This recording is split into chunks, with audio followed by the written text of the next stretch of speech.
What's up everyone, this is FP Sticks bringing you some more Go Battle League battles here in the Ultra League. Katie and I are still on vacation, so please excuse the different background there. But in today's video, we are running 3 not spicy Pokemon at all in the Ultra League.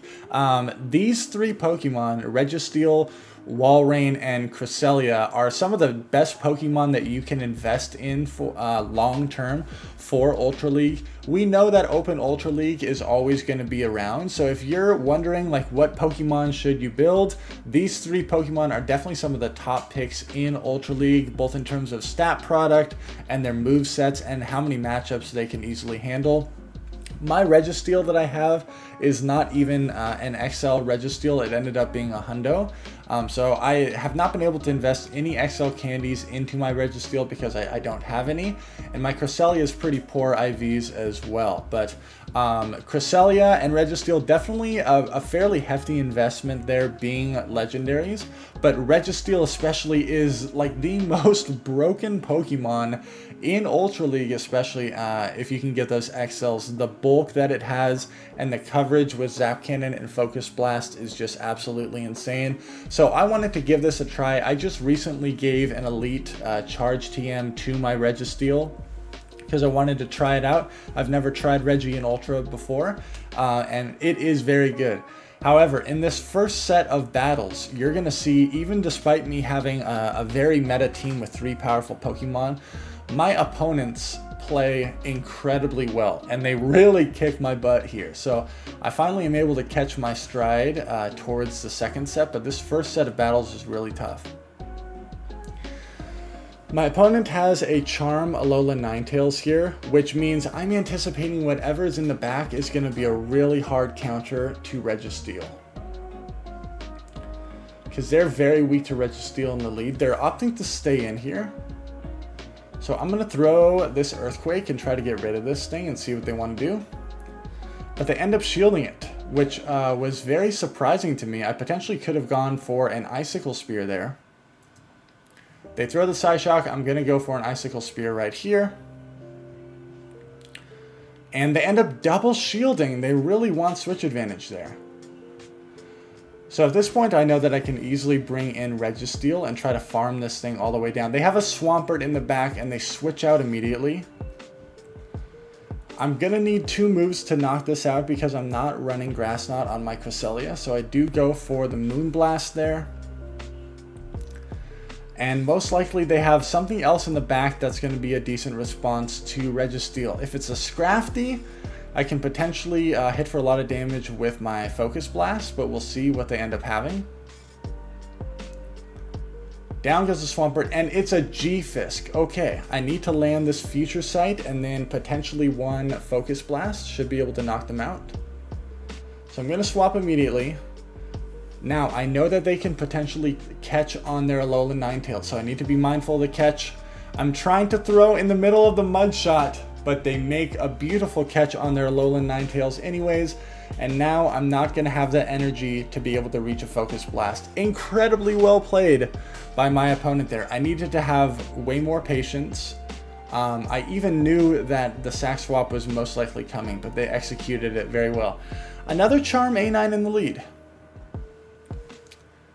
So I'm always anticipating that there's a Swampert in the back, and if that's the case, I should just stay in and play this out, right? But I'm also fearful that there could be a Scrafty in the back, which I'm double weak to Scrafty. So that's why I don't want to stay in this matchup the whole time. I eventually want to make a move to Walrein to bait that out. But they totally let it go. Out comes a Swampert, and this is kind of unfortunate here. They throw right on the CMP tie. Well played. I should have farmed up more in the lead. Gonna bring out my Walrein, and it's a Poliwrath in the back. What in the world? This is an absolute core breaker to my back line.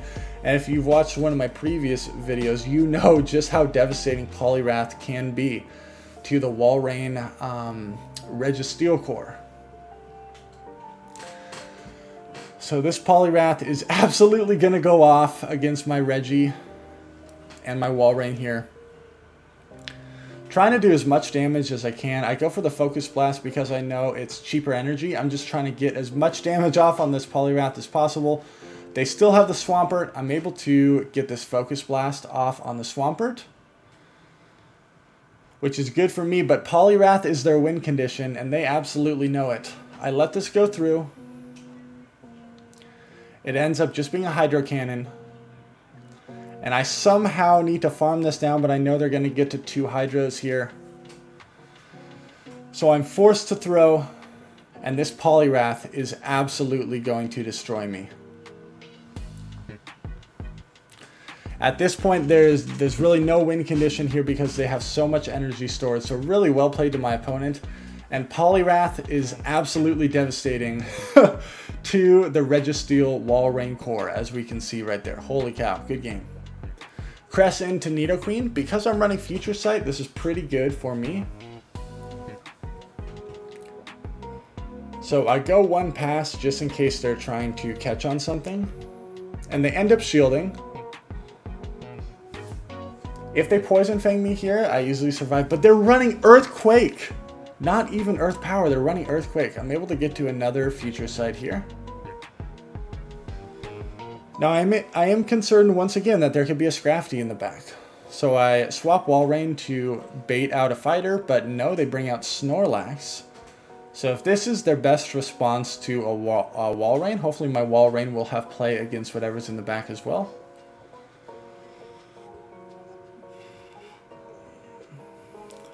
I had a feeling that this could be the superpower, but no, they go straight Body Slam. I'm going to throw this Earthquake after building up to essentially 100 energy here. Down goes the Snorlax. And what are they going to bring in? They bring out their own Walrein. Okay. So I should have... Yeah, this is a tough spot for me to be in. They bring out the Nidoqueen again. And they're able to get to the Earthquake. Potentially I needed to land that Earthquake on the Walrein before swapping out, or attempting to catch the Earthquake on my Cress.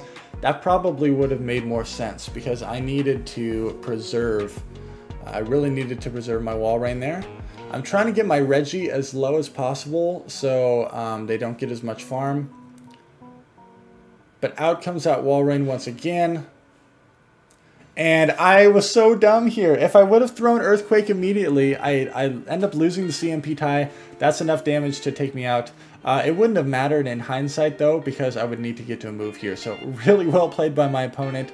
Absolutely kicking my butt in this first set here. Okay, Giratina in the lead.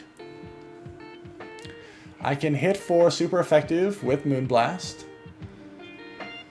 Now, people that lead Giratina, it's unlikely that there's a Scrafty in the back because they would be very, very weak to Charm in the lead. So I could potentially play this out. But the fact that they're shielding on so early on makes me kind of want to preserve my Cresselia. So I'm going to swap to my Reggie. They end up having an Escavalier